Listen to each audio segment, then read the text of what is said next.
And what about working with your brothers? Beat me to it. Yeah. I was really hoping that would. We are extremely fortunate that we haven't killed each other yet.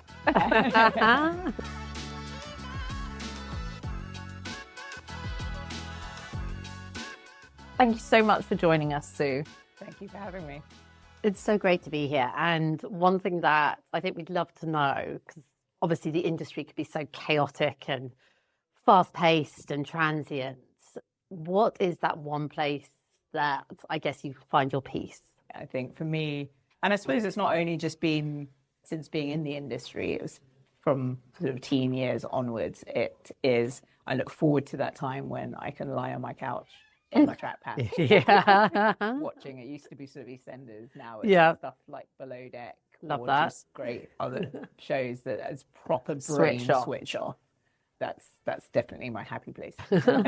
I'm so into that. And I love how honest you are about that. Yeah, there's real joy in grey sweats and relaxing. So I'm here for all of that. Yeah. And what I'd like to know, Sue, is you've obviously got so many beautiful restaurant spaces, brands, delicious things to eat. But when we come to your house and we're in your kitchen, what are your two kitchen essentials that we will always find? There's got to be chili, lots of chili, and in every possible form. We've actually got a fridge which only has chili sauces. No. So chili oils, chili sauces. Wow. And obviously love that. all the fresh chili that you want, and an open bottle of wine. Yeah. Because the other one, it's got to be so. And that's one can. Accessible. I love this. Got to, so you're not like, oh, should I not? Sort of. I think you always need something good to drink. Yes. Whether it's alcoholic or not. But I think having that moment that you can toast to having great chilies and everything else. It's a bit of a ritual, isn't it? Because after I had my kids, there was this point of every evening where I'd put them down to sleep, or even if it was only going to be for a couple of hours, because you'd know they'd wake up, and I'd come and sit down, obviously on the sofa in my track pants, and pour myself a Guinness. Oh, and good, yeah. Just that moment marked my time. Yeah.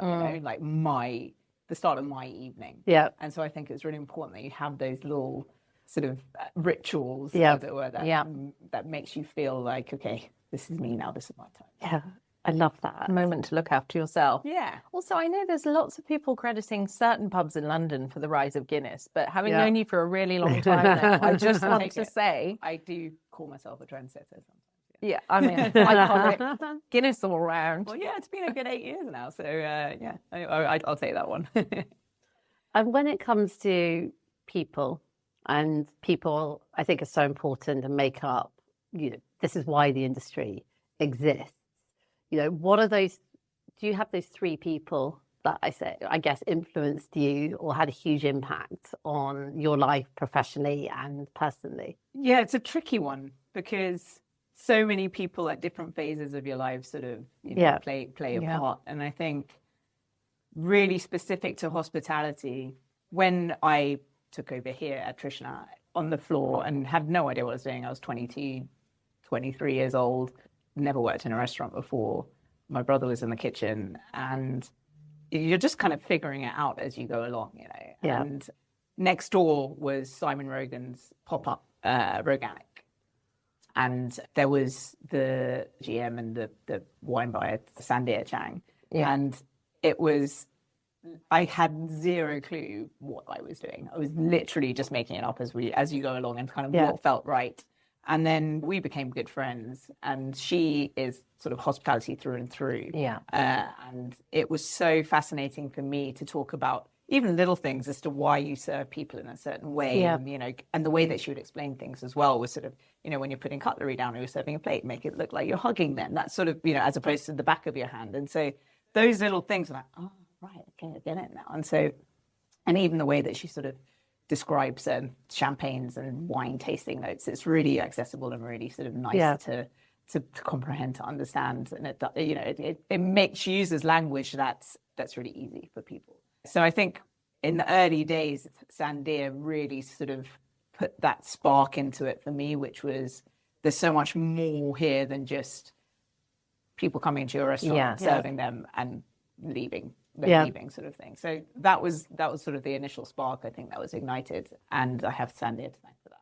As we sort of, carried on our journey, I think a lot of people would say someone like Danny Meyer, of course, is iconic service standards. Yeah. totally. And sort of from reading his book to then meeting him a couple of times and things like that, it really does inspire. And you see his sort of values and the way that he approaches things. Again, it's things that are very easily transferred across so many businesses. Yeah. So I think he's definitely sort of a big one up there. And then the third, I think, would be more from a sort of personal side, really.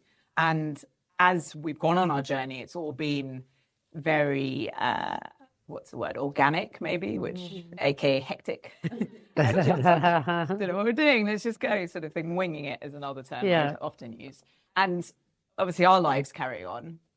And, family stuff happens and children come about and, all the rest of it. And I think it's then that sort of rebasing of prioritization, what's important. Sure. And Indra Nooyi, who used to be the CEO of Pepsi, has some amazing sort of words of wisdom, and the way that she, again, it describes things about balance and how there is no such thing as balance. And, it's something's always going to give. But actually, for me, having accepted that has made a massive difference in terms of the way that I then approach things. Otherwise, you're constantly beating yourself up about the fact that, I haven't spent enough time with the kids, or actually I've got to go for this play at school, and that means I'm dropping something at work, or, so I think just accepting the fact that things are always going to be in a bit of a state of flux, and that at some point you're going to have to give more attention to one side, and that will flip at some point as well, So it's that. So a lot of these things, so I think she's really made it clearer in my mind as to how you could approach things, and it's okay. Yeah. So I think that those are my three. There was something really liberating about, because I think you sent that to me. I think so, yeah. You did. And it was really incredible to see that. I think everybody thinks that you have to have it together all of the time, but actually life is just a list of priorities, isn't it? And these things change as you go. Totally. And obviously that's personal, that's professional. And often we're lucky enough to have those things overlap.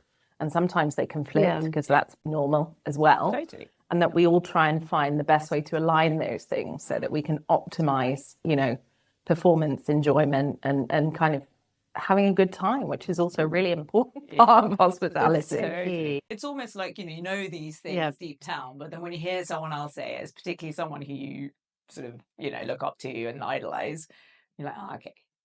Yeah, it's fine. I think it's important to share those stories as well, because so often, especially if you work on your own, it's so easy to spiral. Yeah. You're like, I'm terrible at everything. Totally. You're like, I'm not in control of anything, failing at every part of my life. And it's it's like every Sunday. I think it's really interesting. I think you've had an incredible career, but probably not the one that you kind of like left school going, this is what I'm going to do. Yeah. How did you fall into or like discover that world of hospitality, and what was that turning point where you were like, this is where I'm meant to be?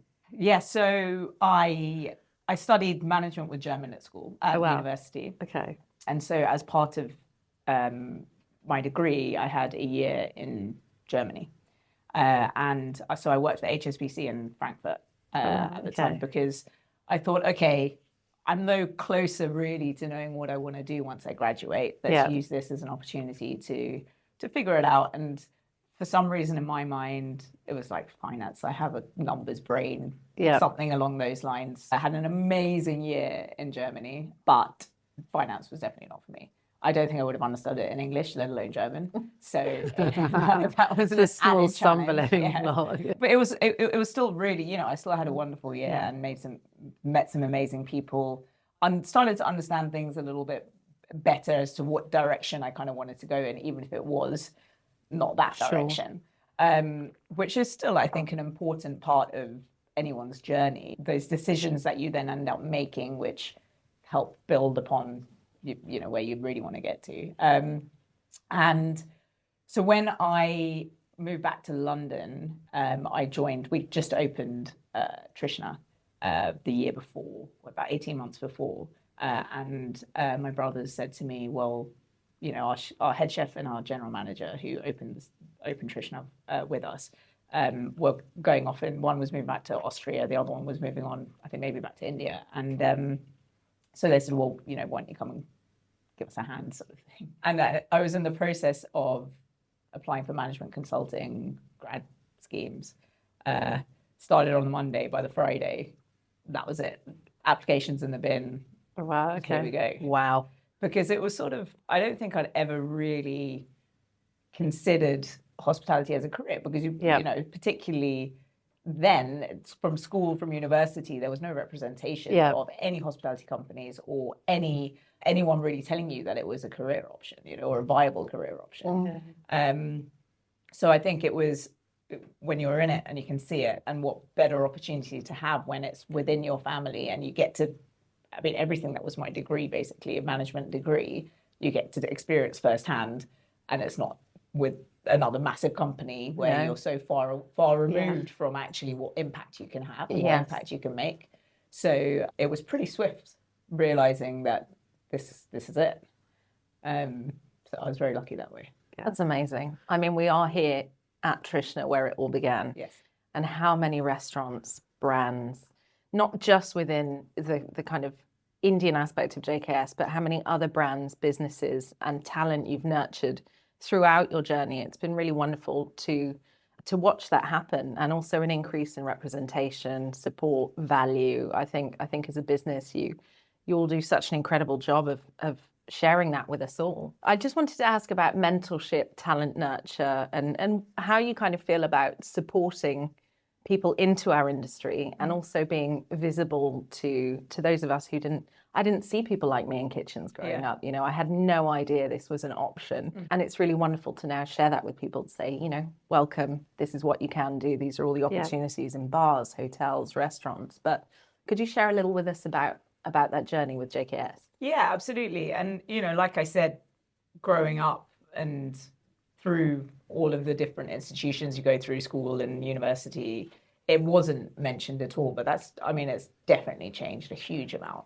Yeah. And, you know, now we're asked at a number of different sort of careers fairs, be it from, you know, school age or universities, to sort of talk about or have a stand and start discussing what options there might be within hospitality for, you know, for anyone who's really considering what their options are, what their career choices are. So we're definitely seeing much more of that, where people are asking for more and asking for a bit more education on what the possibilities are. And it's also not just about being seen as, okay, if you want to get into hospitality, you need to be on the floor, behind the bar, etc., or in a kitchen. It's maybe from a marketing point of view, from a finance point of view, from an HR point of view.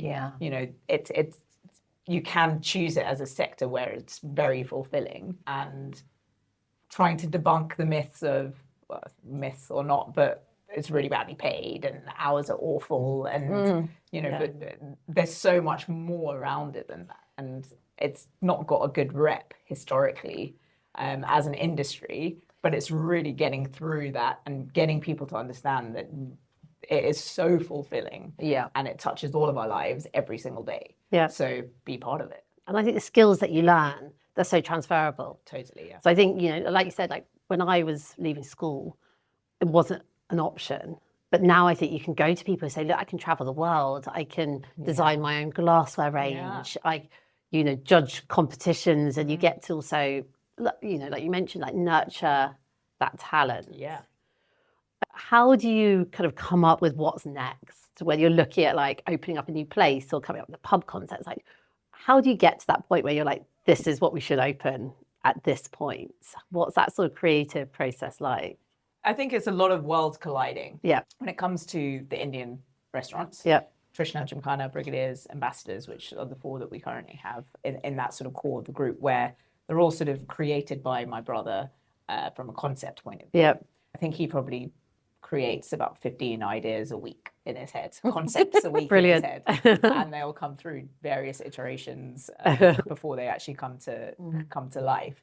And so that's really around opportunities presenting themselves from a property point of view, or being approached. When we've identified an opportunity, it's almost like which one of these incredible concepts could work in this, and then they will evolve and sort of manifest in a way that we end up opening them in. With things like the pubs, similarly, but we have our partners. So we have our partners who really, from either a pub's point of view, from our Thai restaurants, Bear and Jack, our Persian restaurants, Sabor, our Spanish restaurants. We have partners there, so we work closely with them. And again, it's opportunities presenting themselves, or knowing that we have something that we really want to do, and we're going out and looking for a site for that. Or now, what we're sort of picking up a little bit more is on the international front. So those opportunities either coming to us or us seeking them out. So it's sort of aligning of, okay, what is the concept? What have we got that we really want to do? Is there a brand that we have that we want to expand, or that we're looking for a new site for? Or it's sort of from the other side where, okay, this is an opportunity that is too good to miss. What works? What have we got in our sort of backlog that we really want to be able to open? It's so exciting. It's so creative. I know, and it's making me so hungry just talking about this. You're talking about all the brands, and I'm like, oh, my favorite dish. Yeah, where do I want to eat next? This. And, I mean, it's so delicious. But how do you feel you are able to convey the kind of meaning and purpose of your business on an international stage, I think? And how does that translate given, cultural differences or priorities, I think? Obviously, both of you, and Anna's finally off an airplane, traveling everywhere, which is incredible. But again, international markets, narratives, priorities, how does that translate for you? It's quite daunting, to be honest, because we have been, this is our 16th year now. 2008 was when we opened Trishna, and the international opportunities, we've been quite cautious about what we take. And for us, it's very important that we don't come in with this sort of arrogant mindset of we're just going to pick up what we have in London and drop it in New York, Dubai, Miami, wherever. It's really important for us that we have that full understanding of what works there, what is the current offering, who are the other people who are doing similar things to us, and sort of go into it with more of a collaborative mindset where we're paving the way for something different here, as opposed to, well, this is how it's done, this is how it should be done. That's why it's daunting, because it's, we've been doing this for 16 years in London already, and it's taken us a while to find your feet and understand consumer behavior and understand what people want and what might work, how price sensitive people are depending upon your brands, all of these different things. And we're going into it completely, naive in any new other market. So it's, for us, really making sure that we have, the right offering to start with. We're not going in an arrogant way, like I said, which is just like, well, take it or leave it, because I think that's just going to set you up for failure. And also not going in as competitors to other brands and other people who are doing similar things, but actually, look, this is a way, this is something that we can make a difference at together. And I think that's arguably a slightly different approach to how we approached London when we first opened, because it was home, and you feel like you have a much better understanding of things. But we are definitely sort of changing the way that we do things when we're looking at markets that are not home. And you mentioned collaboration. How important is collaboration, I guess, for your business, but also for the greater good of the industry? Because I think everything that we do, we have that opportunity to impact, like beyond the full walls of, I guess, what's home. So why is collaboration for you and for the business so important?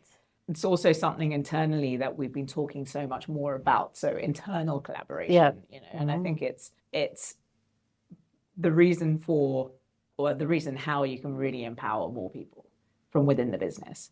And that's from across departments, across restaurants, across, all different aspects of it, where historically a lot would fall on, and workload would fall on certain people within a business. Operations, for example, is always the ones that sort of sit under everything from, okay, it's their responsibility to do bits, to do everything. But I think by encouraging that collaboration and by encouraging an equal playing field for all different aspects of running the business, it just does empower people that much more, not only for us to sort of be the best that we can be, but also so that people feel supported in the right way and they feel like they're learning from their peers. And then ultimately your end result is it's what you need it to be without anyone having felt like they're just completely broken and burnt out because they've had to carry this entire thing. So I think internally we're definitely doing a lot on that at the moment in terms of just trying to make sure that there's a good understanding, there's a balanced playing field across the board.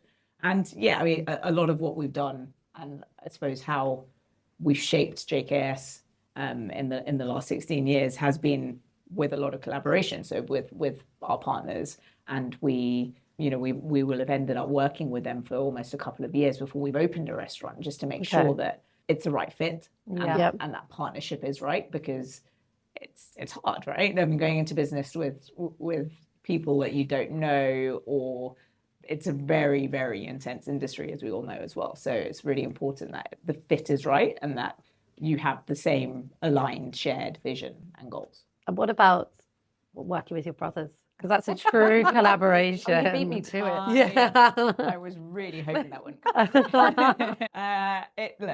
come. We are extremely fortunate that we haven't killed each other yet. We sort of, the way in which it's worked has been quite natural in how we found our areas. It's funny because it's really translated how we were as growing up as kids as well. Well, that's so fascinating. We've realized this retrospectively because my parents used to entertain a lot and, have people at home constantly. My mum used to cook dinner parties for like 60 people, like single-handedly. And she's like, I have no idea how I used to do that. But naturally, and as we were getting a bit older in our teens, and there's an 8-year age gap between myself and Joe, and then 4 years between Karim and I. Karim would naturally gravitate to the kitchen to be helping her out. Okay. And I naturally gravitated towards the bar to be like, okay, wanting to know people's drinks and being able to serve them and being able to sort of, do that sort of angle, making sure people were looked after.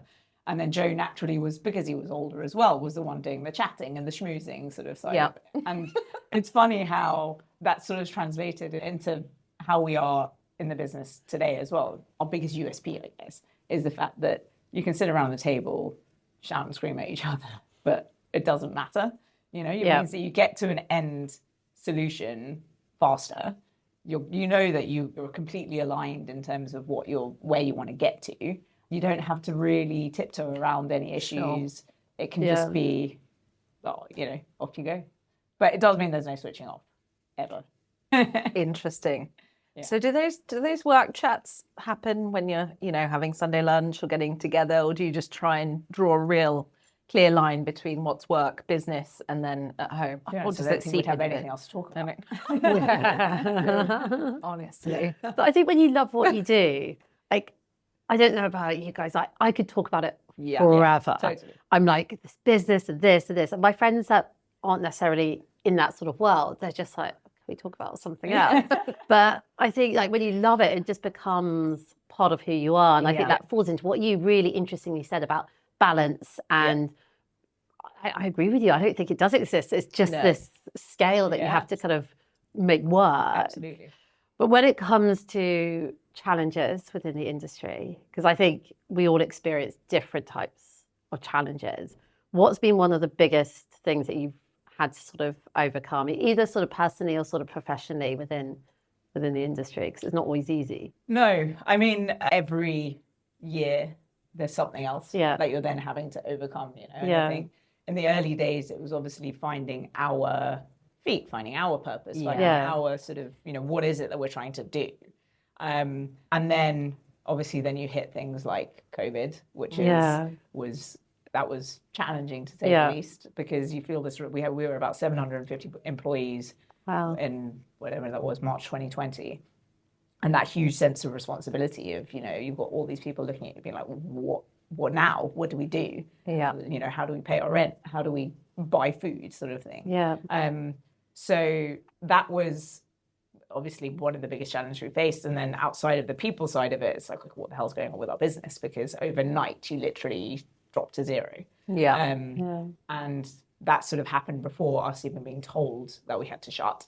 It wasn't financially feasible for us to continue opening, just given there was no business and you know, people were told not to go out, but we weren't told to shut. So, you know, so that sort of period, navigating that change, it made us a more resilient business. It also made us realize that we needed to rely more than just bums on seats. Every year after that, after having reopened post-COVID, it feels like something else has been thrown your way, you know. The way in which we've often operated, some people kind of come along for the ride with it, others find it quite unnerving, but it's just constantly evolving and changing, and we feel like, okay, cool, now things are settled and stable, and then it's no, hang on a minute. It blows up. We need to be able to sort of react to this, and without it being a knee jerk, without it being an unthought out idea, we need to have gone through the works and the process to make sure that actually where we come out does put us in the place that we need to be at. That change that is inevitable in our industry. And I think that you need to be able to navigate to stay relevant. And then I suppose from a personal side is that constant conflict in your mind of, okay, I want to set a good example for my kids. I know I've got 2 boys, right? So even more so that, you know, I want them to see their mum just doing things and doing things that matter and make a difference. But at the same time, at what expense? You know, and for them not to feel that I wasn't present, you find that balance. And I think when coming back to work post maternity, I was constantly just sort of a wreck because I didn't know what I was doing and where. But then it was like sort of a year. I think it was a sort of a year after, or maybe a couple of years after my eldest. I brought him into the office one day because he was on holiday, school holidays, and he turned around to me. He was like, "Mum, I've never seen you working before." and it was like, actually, maybe that means I've succeeded, you know, because it's sort of, I've managed to draw the lines between home and work. And so when I come home, it's not like I'm working and stressed. And obviously COVID changed that, because then you are working from home a little bit more. I was during COVID a lot more. So it's also the narrative to them as well, you know, sort of why are you doing things? Not just I'm really busy and I've got to do this and I've got to get out for, you know.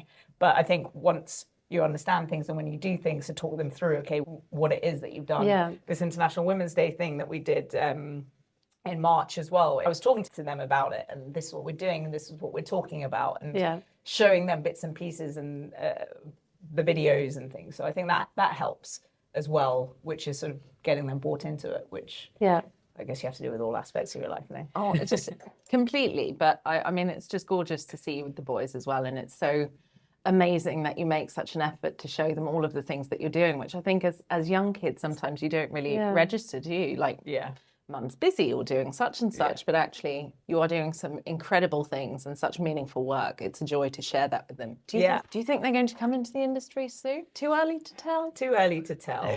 What Karen and I, my husband and I, have talked about is that it's completely up to them what they want to, how they want to go. But in their teen years, we would love to make sure they do spend some time in a restaurant, in our restaurants, our restaurants, whatever. Because like we were saying earlier, there's such transferable skills, and also skills that I think every diner should have as well, so that you can be a good diner on the other side. Oh, that's such a great way of looking at it. So frequent the bars to be a good customer as well, and also as a guest. So serve guests, understand hospitality, because I think, again, that translates to so many aspects of your life. When you're welcoming people into your home, when you're having conversations, when you're speaking to people who might be, you know, coming in from other countries, whatever it is, I think it's a really good place to get them to start understanding those things. So whether or not they go into it when as a career choice, but we will force them to work in a restaurant at some point. One of the biggest challenges that I could have here see in the industry is finding staff and recruitment. How do we make this industry more attractive and more people wanting to be part of it? Because otherwise we're just looking in the same pools for the same people. It's challenging, but I suppose the benefit that we've got and have over the past decade, less than a decade maybe, is that it's cool, right? And restaurants are cool and dining out is cool. And so I feel like naturally, the more we sort of champion that, you can attract people into it. There's also been a huge amount of change, I think, in terms of getting away from the norm of 100-hour weeks and all of that, which nobody would want to voluntarily come into, particularly now with this generation. As a starting point, making it an environment where people can see themselves being in. They've watched all of those shows that we won't mention, but where it's not an attractive place to be working. No. And it doesn't feel safe as well. It doesn't feel safe, and it's just you're there to be destroyed. And so arguably some new shows to counteract what those have done would be nice. And we're all available to start filming those, so that's fine. Yeah, that's 100%. Well, maybe we can brainstorm what they look like after this. Yeah, people will have different expectations of what does a happy workplace look like. Yeah. And I think as employers, it's even more so now than ever, it is important to be able to respond and react to that so that people do feel like they're being heard and listened to. There's always a bit of a disconnect between, they just don't get it and they don't understand what it's like to run a business and they don't understand the challenges we face and they don't understand. Well, get them bought into it. Get them bought into why things could work and why things might not work. Yeah. Have them vested in the fact that it's not just about coming to work and either serving drinks and, getting them smashed out or sort of coming into the kitchen, doing 200 covers in an hour and then going home and coming back the next day and doing the same thing. There's so much more to it. Get them to feel part of something bigger. Yeah. And I think at that point where it's more of a conversation rather than things being dictated, it will just hopefully attract more of the right kind of people. I love that. Incredible also to the conversation that we had with the Gen Z team, helping shape what they want from their workplace. Really important. But Sue, I would just love to ask you, top 3 things to switch off, please. Well, I think I've said one of them, lying on the couch in my track pants, watching Below Deck or EastEnders or something similar. Karaoke for the reasons of just feeling completely liberated and not really caring what anybody thinks and just feeling free. Love it. Joy. Any opportunity, much to my husband's disgust. And actually my third one is driving. Okay.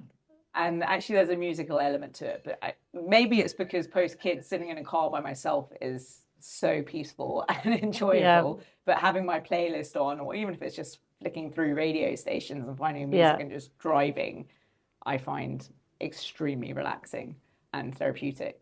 I mean, if I could drive, I think I'd say the same thing. But I don't think anyone wants to be behind the wheel. One of the things that you mentioned quite a bit throughout is why that purpose. What does served with purpose mean to you? Well, the way in which we opened Trishna back in 2008, having not had any experience in hospitality, we focused on, and our main purpose was the food. Yeah. And that was number one of everything that we did. Doesn't matter about anything else. Food has to be 10 out of 10, if not more. And that's it. That's our purpose. But I think quite quickly we realized that there's a whole load more than that is important. And it's, okay, we feel confident with the fact that we can nail the food side of it. We feel there's work to be done on everything else. So it's that whole package. It's everything that 360 that needs to be done together. So from the hospitality side, the ambience, the food, of course, the service, the drinks, the way you're made to feel when you're in the space. The purpose that we really have is to be able to transport guests via all of those things to really create dining experiences that they will remember. They spark nostalgia. They want to come back for. It's something that's more than just going and sitting in a restaurant and then you can either recreate it somewhere else or you can go to the next restaurant and then you're comparing 2 of the same dishes and that's the only point of comparison. It's more than just the point of comparison of a butter chicken here and a butter chicken there. Historically as well, you're like, that restaurant's copying what we're doing and they're copying with it. But actually that doesn't matter because you can copy a dish, that's fine, but it's everything else that you can't copy. Yeah. And so I think that for us is our purpose, really. It's everything. It's creating that experience that people will remember for more than just the food. It's all the other bits that go around it too. Brilliant way of looking at it. And I think it's those kind of core memories that you can take away that I think when you're a kid, you have those core memories. But as adults, it's like, when do we get to do that? Yeah. And I think you hit the nail on the head. Like, that's the purpose, Yeah. to create something that you'll remember forever. Yeah, So, absolutely. thank you. Yeah. Thank you so much. Thank you.